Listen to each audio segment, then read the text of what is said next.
Welcome to Running Hot, Action Network's Motorsports Betting Podcast. I'm your host, Nick Giffen, predictive analyst here at Action Network.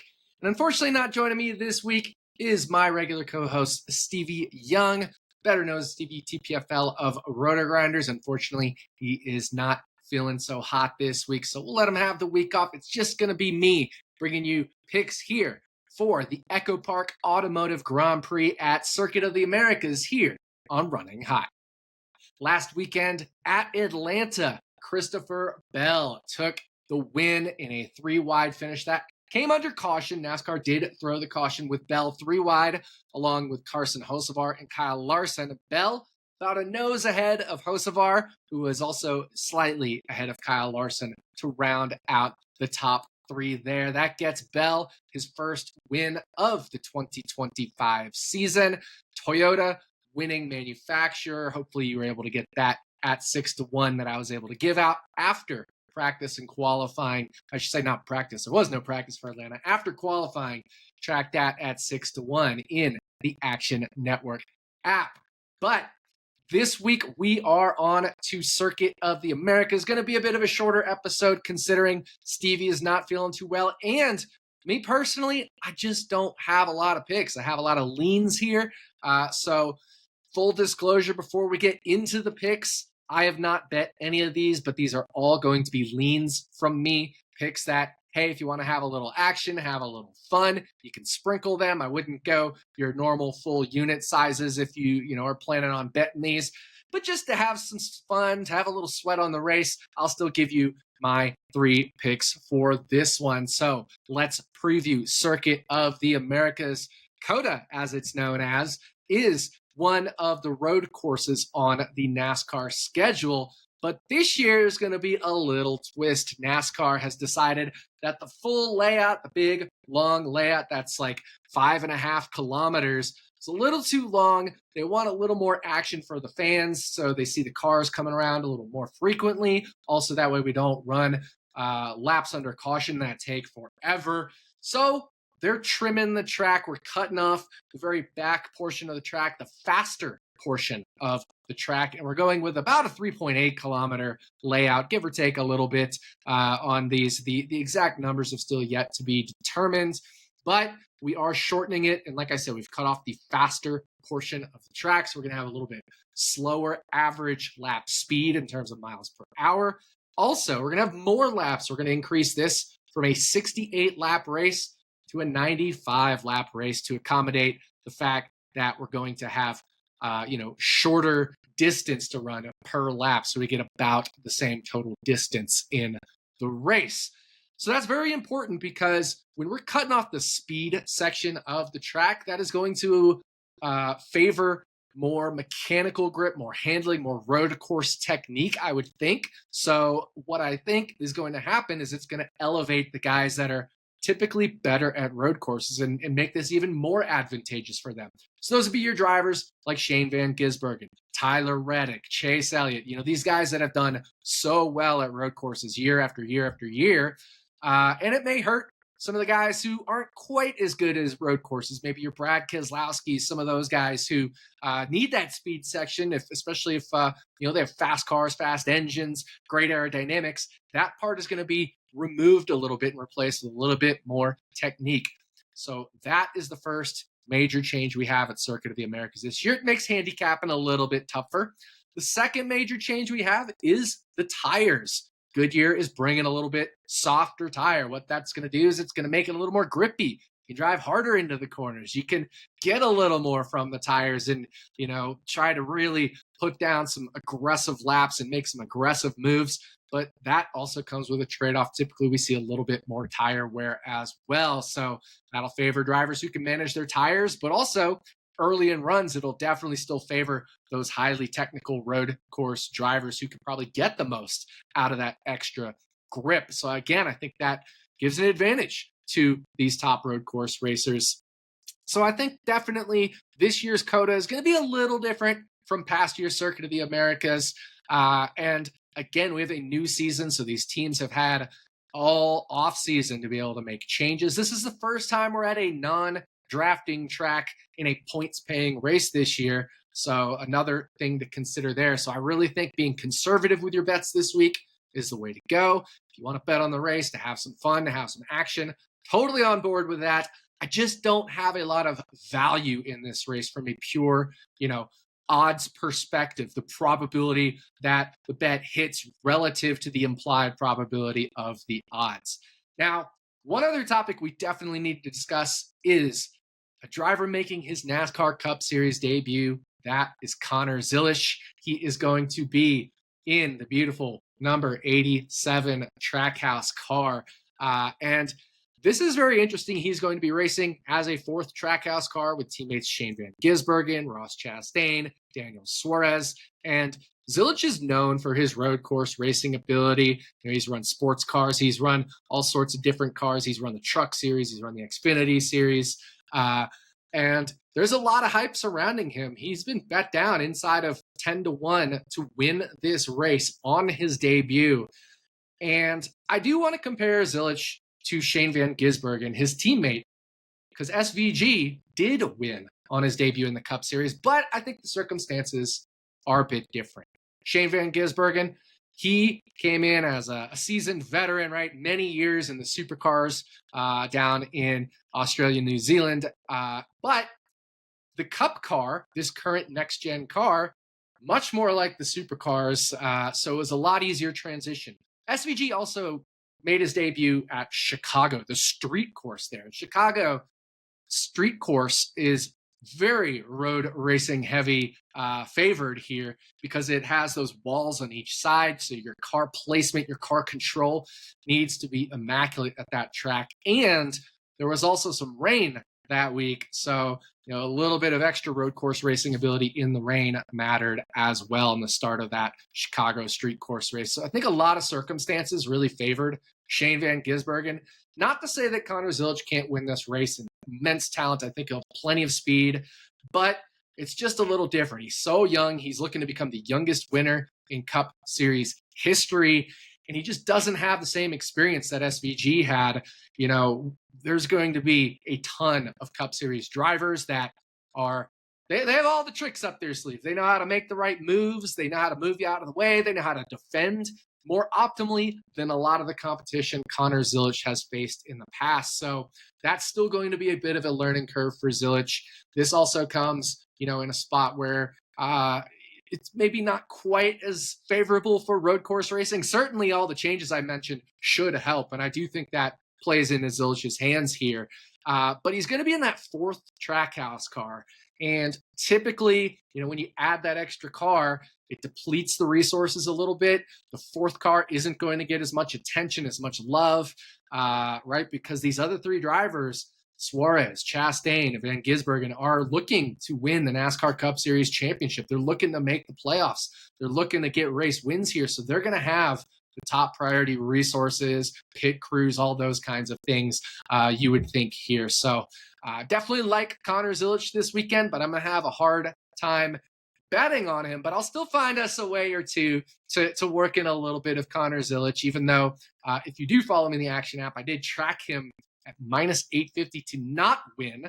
But that's kind of a little hedge on, maybe some of these other leans that I will have. So, lack of picks here, a lot of uncertainty, a lot of driver changes, new faces and new places. We'll talk about some of that. So I definitely think this is the weekend to be conservative with your betting. I know I made a lot of bets for Daytona. I made a good chunk of bets for Atlanta. Going very conservative this weekend as my strategy for Circuit of the Americas. So let's dive into those bets. I'll take you through the race stage by stage. I'll give you a pick in stage 1 as my shorter odds bet. And actually, it's going to be a little bit of strategery there. We'll get to that.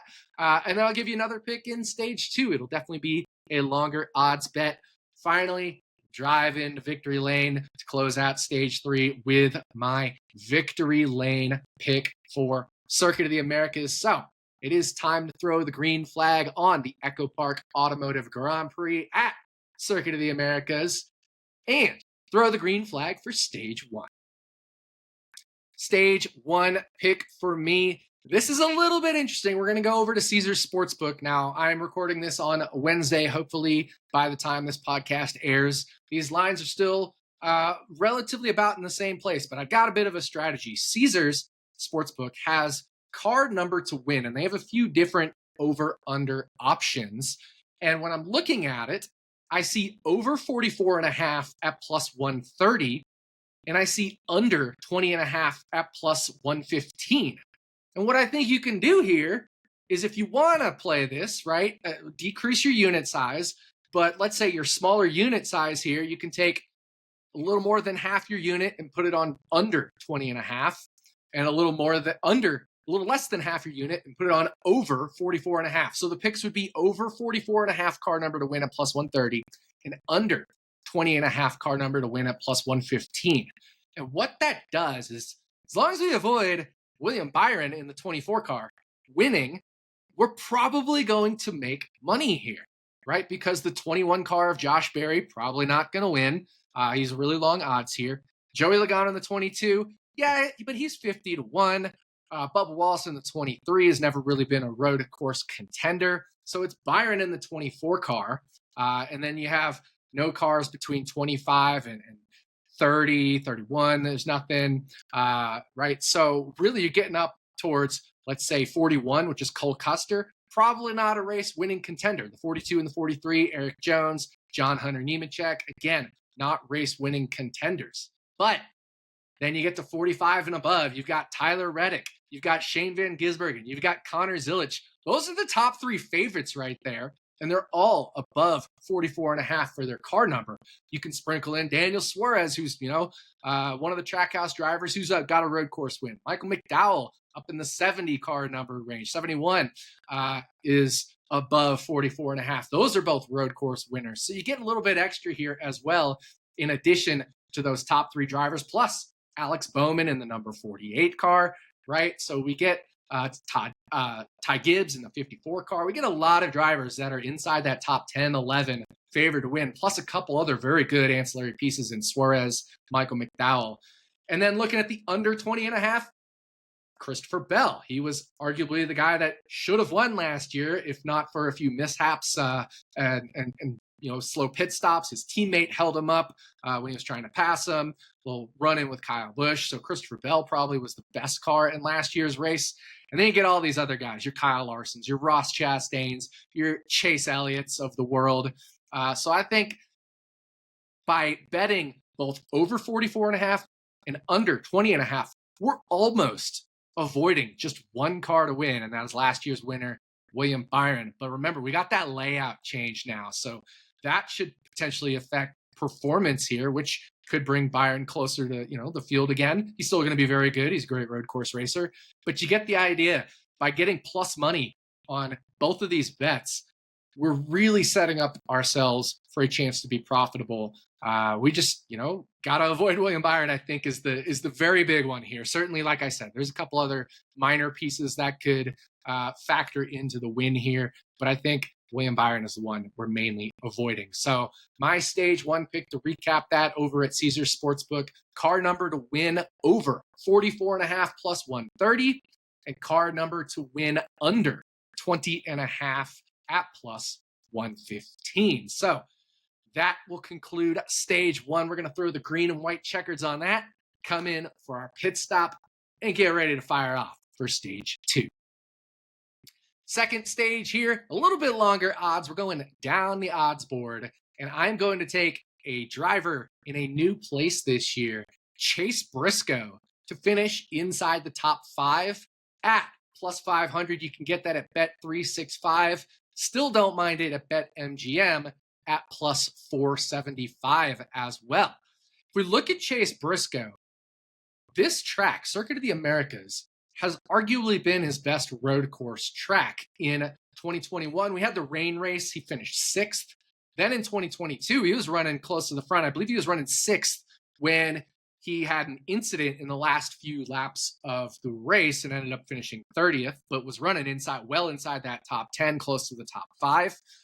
And then in 2023, he was involved in a late race incident, battling right around the top 10 with Daniel Suarez, with Ross Chastain, which cost him a few spots. He ended up finishing 15th. And then last year he finished 13th. But again, that was last year with Stewart-Haas Racing, a team that was closing its doors, that no longer exists in its current form today. They downsized from a 4-car team to a 1-car team. It's no longer Stewart-Haas Racing, it's Haas Factory Team. And Chase Briscoe is one of the ones that moved away from that team in the downsize. And now he's with Joe Gibbs Racing, one of the premier teams in the sport. And if we look at Joe Gibbs Racing, they had the best car here last year, Christopher Bell.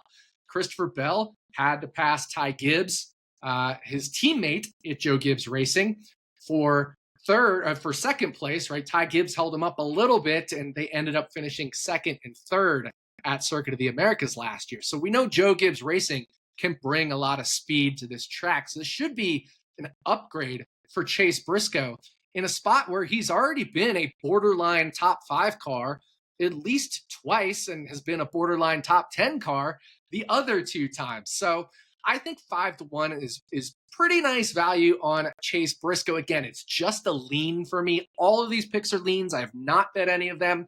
I'm waiting until after practice and qualifying to probably make the bulk of my bets, unless we see some new bets, some new odds pop up that are even longer. But right now, I'm going to lean Chase Briscoe top 5 finish at 5-1. Also, don't mind plus 475 if you're able to shop this one around.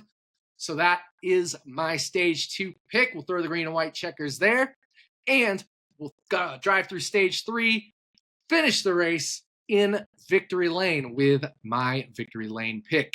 So my victory lane pick this week, I talked about how we'll work in Connor Zilisch, right? We worked him in that over 44.5 bet in stage 1. Well, we're going to work him in here again by taking Trackhouse Racing as the winning team at plus 200. You can get 2-1 at Caesar Sportsbook. At the time I'm recording this, you can get it 2-1 at ESPN. At the time I'm recording this, if you're in Nevada, you can get it at the Westgate Sportsbook at plus 235 at the time I'm recording this. So again, all leans for me here, not an official play, not an official bet. Just if you want something to sweat for this race, I'm going to take Trackhouse Racing to win at 2-1.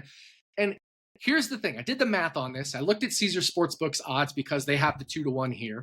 And if we take each driver's individual odds to win, so SVG, Shane Van Gisbergen's odd to win, Connor Zilisch's odds to win, Ross Chastain's odd to win, and Daniel Suarez's odds to win, and we convert those to implied probabilities, it's about 40% for Trackhouse Racing to win. Now, I'm not saying it should be 40% for Trackhouse to win, which would be plus 150, because the sportsbook also will hold a bunch back so that they make their share of money. So if we have a 25, 30, up to 35% hold, that means plus 150 isn't going to be fair value. It's going to be a little longer than 2-1. So, the plus 235 at Westgate, I think is borderline bettable in terms of like plus EV. But the plus 200 number, just a little thin. But again, if you want to have a sweat, if you want to bet Connor Zilisch, if you want to bet Shane Van Gisbergen, right, all of Trackhouse Racing can get the job done here. Shane Van Gisbergen, probably the best road course racer in the series.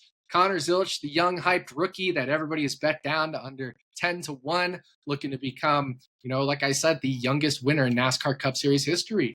Ross Chastain has won at Circuit of the Americas. Yes, it was on the full layout, but he has won here. And Daniel Suarez also has a road course win. His came at Sonoma. But the year that Ross Chastain won in 2022, Daniel Suarez dominated stage 1, won stage 1 before getting mired back into the field after pitting at the end of stage 1.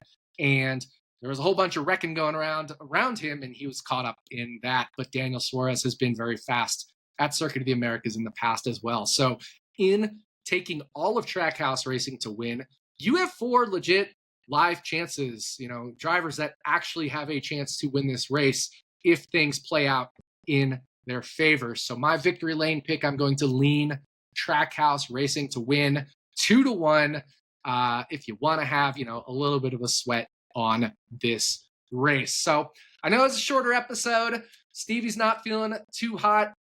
Solo pod for me, and just not a ton of value here.